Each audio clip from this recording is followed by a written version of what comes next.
30 जनवरी 2025 को कौन सा दिन था?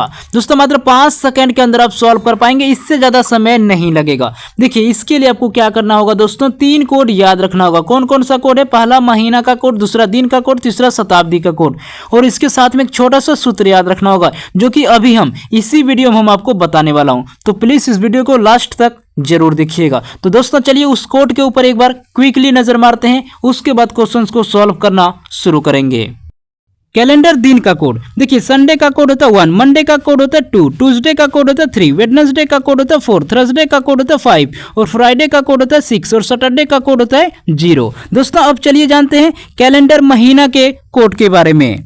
कैलेंडर महीना का कोड देखिए, जनवरी का कोड होता है 1, फरवरी का कोड होता है 4, मार्च का कोड होता है 4, अप्रैल का कोड होता है 0, मई का कोड होता है 2, और जून का कोड होता है 5, और जुलाई का कोड होता है 0, अगस्त का कोड होता है 3, और सितंबर का कोड होता है 6, अक्टूबर का कोड होता है 1, नवंबर का कोड होता है 4, और दिसंबर का कोड होता है 6। दोस्तों जब आपका सवाल लीप वर्ष में पूछा जाए तो जनवरी और फरवरी महीना का कोड चेंज हो जाता है। जनवरी का कोड 0 हो जाता है और फरवरी का कोड 3 हो जाता है। दोस्तों आपको इतना ही याद रखना है। तो चलिए अब जानते हैं सेंचुरी कोड के बारे में। सेंचुरी कोड यानी शताब्दी का कोड देखिए, 1200 से लेकर 1299 का कोड 6 होता है, 1300 से लेकर 1399 का कोड 4 होता है, 1400 से लेकर 1499 का कोड 2 होता है, 1500 से लेकर 1599 का कोड 0 होता है, 1600 से लेकर 1699 का कोड 6 होता है, 1700 से लेकर 1799 का कोड 4 होता है, 1800 से लेकर 1899 का कोड 2 होता है, 1900 से लेकर 1999 का कोड 0 होता है, 2000 से लेकर 2099 का कोड 6 होता है, 2100 से लेकर 2199 का कोड 4 होता है, 2200 से लेकर 2299 का कोड 2 होता है, 2300 से लेकर 2399 का कोड 0 होता है, 2400 से लेकर 2499 का कोड 6 होता है, 2500 से लेकर 2599 का कोड 4 होता है, 2600 से लेकर 2699 का कोड 2 होता है, 2700 से लेकर 2799 का कोड 0 होता है। दोस्तों आपको इतना ही याद रखना है। तो चलिए जानते हैं लीप वर्ष के बारे में। लीप वर्ष कैसे निकालते हैं?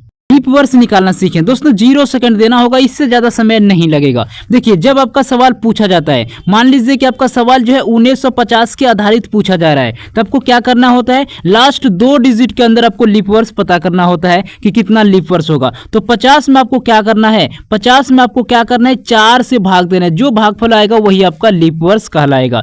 तो 50 में 4 से भाग देंगे तो 12 बार में, बच्चों का 48, शेष आपका कितना बचा 2। ये जो शेष बचा इससे मतलब नहीं है, भागफल आपका कितना आया है 12, यही आपका लीप वर्ष है। तो 50 वर्ष के अंदर कितने लीप वर्ष है, 12 लीप वर्ष है। तो दोस्तों आप चलिए जानते हैं कैलेंडर फार्मूला के बारे में। कैलेंडर फार्मूला देखिए, पहले आपको दिनांक लिखना होगा, उसके बाद आपको लिखना होगा महीना का कोड, उसके बाद आपको लिखना होगा वर्ष, उसके बाद आपको लिखना होगा लीप वर्ष, उसके बाद आपको लिखना होगा शताब्दी कोड। सभी को जोड़ के 7 से भाग दीजिए, आपका राइट आंसर आ जाएगा। तो दोस्तों आप चलिए क्वेश्चंस को सॉल्व करना शुरू करते हैं।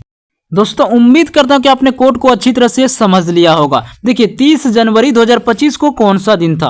तो दोस्तों सूत्र के अनुसार पहले आपको तारीख लिखना होता है। तारीख क्या दिया हुआ, 30 दिया हुआ है। उसके बाद आपको लिखना होगा महीना का कोड, महीना दिया हुआ जनवरी, जनवरी का कोड 1 होता है। उसके बाद आपको लिखना होगा वर्ष, वर्ष दिया हुआ 2025, लेकिन लास्ट आपको 2 ही डिजिट लिखना है, सिर्फ 25 को लिखना है। उसके बाद आपको लिखना होगा लीप वर्ष, तो 25 वर्ष के अंदर कितने लीप वर्ष होगा, 6 होगा। उसके बाद आपको लिखना होगा शताब्दी कोड, तो 2000 की शताब्दी कोड कितना होगा, 6 होगा। सभी को जोड़िए, 7 से भाग दीजिए, आपका राइट आंसर आ जाएगा। अगर हम सभी को जोड़ें तो कितना होगा 68, 68 में हम क्या करेंगे 7 से भाग देंगे तो 9 बार में 963, कितने बार में 9 बार में 963, शेष आपका कितना बचा 5। ये जो 5 बचा है पता कीजिए, 5 जो होता है कौन सा दिन का कोड होता है, आपको याद होगा गुरुवार का कोड कितना होता है 5 होता है, यानी बी ऑप्शन आपका राइट आंसर है। 30 जनवरी 2025 को कौन सा दिन था, गुरुवार था।